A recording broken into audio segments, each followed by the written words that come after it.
Tandaan mo to Hindi mo mahihigitan si Daddy. Okay? Dahil ikaw, mababa ka lang.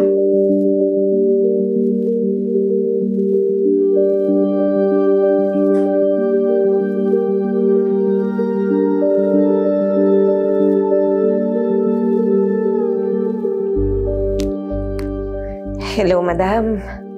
Madam, thank you po Nabili ko na nga po yung pinaghahandaan ko para sa anak ko Promise po, dodoblehin ko po next month yung pagpapadala ko tsaka yung pagbayad ko dun sa babayaran ko sa inyo.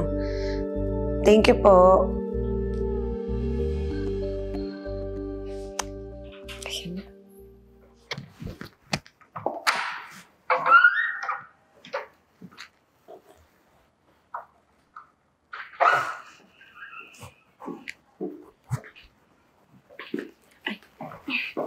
Ano yan? Anak, hindi ko na nabalot. Surprise ka sana sa'yo to Pinaghirapan ko to. Naku, Diyos ko, ilang hulugan nga ang hindi ko binayaran para maibigay ito sa'yo. Ayan po, nasa mo na lang medyo. Wala pang box? Wala man ng box, Mami. Diyos ko naman.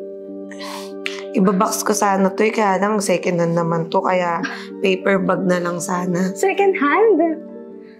Mami, bibigyan mo na lang ako ng regalo, second hand pa?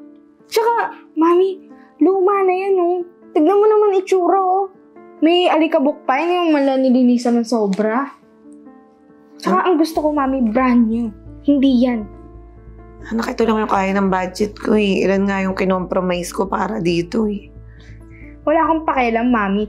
Ang gusto ko, brand new. Hindi yan.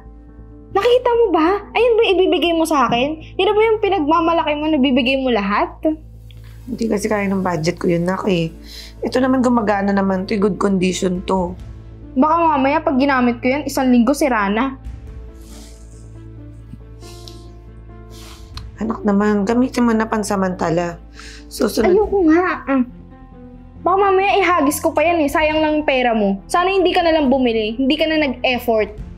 Alam mo, Mami, kung hindi mo lang din mabigay yung mga gusto ko, sana sumama na lang ako kay Daddy. Basic lang yan Cheap.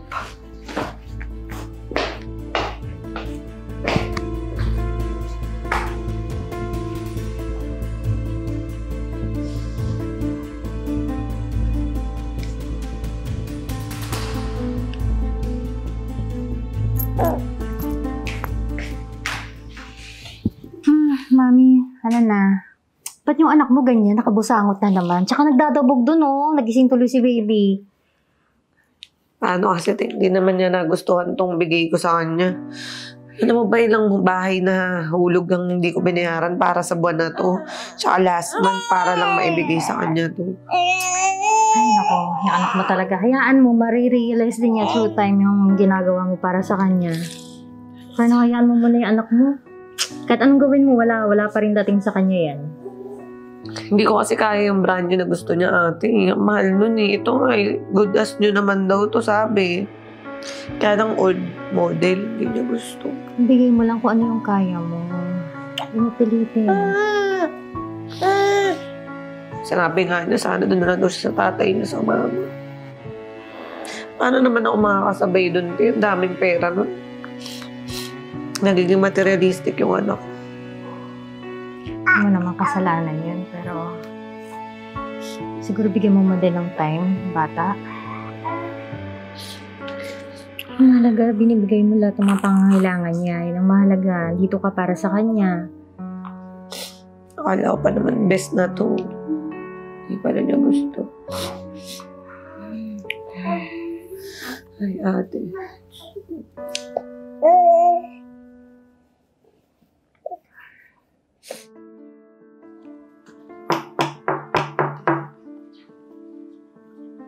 Jalisha?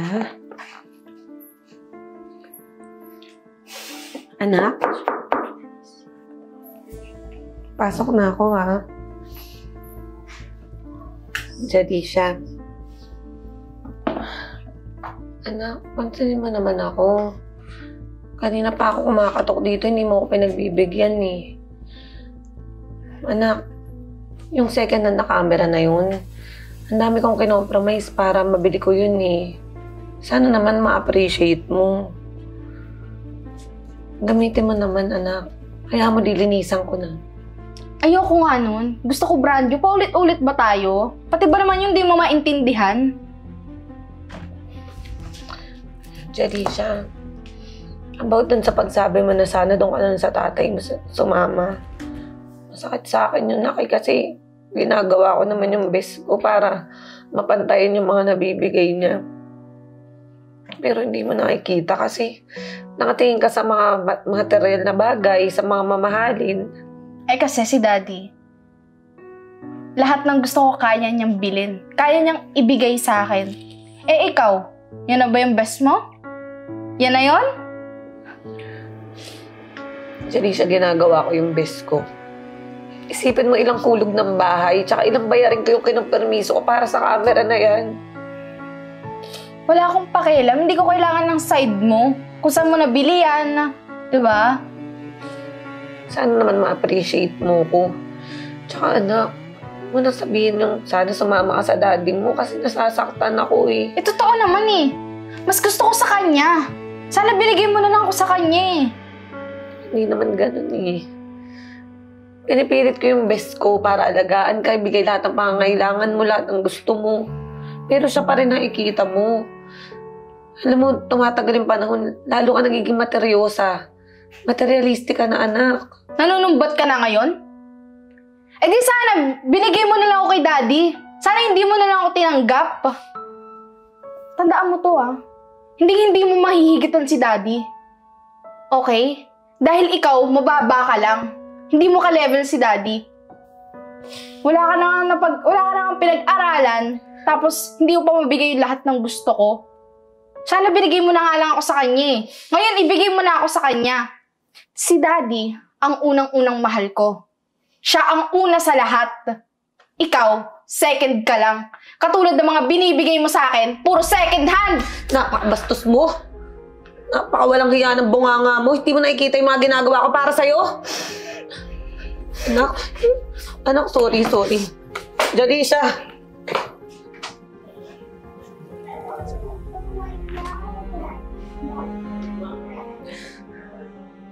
Bes, anong problema?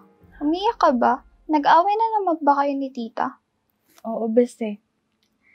Siya pa may ganang sampalin ako. Di niya na nga nabili yung gusto ko eh. Bakit, Bes? Ano ba yung hinihingi mo? Tagal ko nang hinihingi sa kanya yun. Almost 5 months. Sabi ko sa kanya, gusto ko ng camera. Brand new. Pero ano binigay niya sa akin? Second hand. Intindihin mo na lang. Eh baka naman hindi pa siya nakakaipon. Eh, yung binili niya madali masira eh. Second hand nga, di ba? Eh bakit ka nasampal ng mom mo? Sagot ko siya. Kaya pala, Bes, ikaw yung mali. Dapat magpasalamat ka kasi siya lang yung nagtataguyod sa'yo na mag-isa. Pero bes, No, Bes. No reason. Alam mo, buti ka pa may magulang nag-aalaga sa'yo. Alam mo naman, Bes, di tulad ko, my parents passed it away. oo, doon na tayo. Pero, No, pero, Bes, ang best na gawin mo is umuwi ka na, mag-sorry ka kay tita. Alam mo, kung nasaktan ka, mas nasaktan yun. naiintindihan ko na. I feel nasaktan talaga si mami sa mga sinabi ko. Kaya niya ako nasampal. Oh, Bes, tama yung desisyon mo. Remember, nag-iisa na lang yung parents mo. Kaya wag mo nang sayangin habang di pa huli ang lahat. Sige, bes ha. Mauna na ako. Thank you sa advice mo. Sige, ingat. Thank you.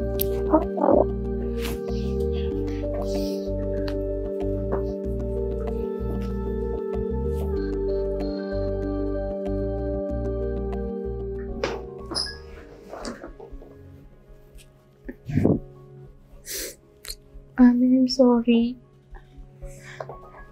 Sorry po sa mga nasabi ko sa inyo. Anak, sorry nasaktan kita. Nasaktan lang din naman ako sa narinig ko sa iyo. Hindi na po yun mauulit, Mami. Sorry po talaga. Hindi ko na po ulitin yun. Tsaka alam ko po na nasaktan kayo. Anak, pasensya ka na. Ginagawa naman ni Mami yung best niya. Dito ka na lang kay Mami. Huwag mo na laging babanggitin yung daddy mo. Hindi kita pagpapalit ng Mami. Tsaka Mami, yung camera na binigay mo sa akin, gagamitin ko na yan. Kasi, ginawa mo lahat para makuha yun. Ginawa mo yung lahat ng best mo. Salamat, nak, na-appreciate mo na si Mami mo. Lahat gagawin ko para sa iyo.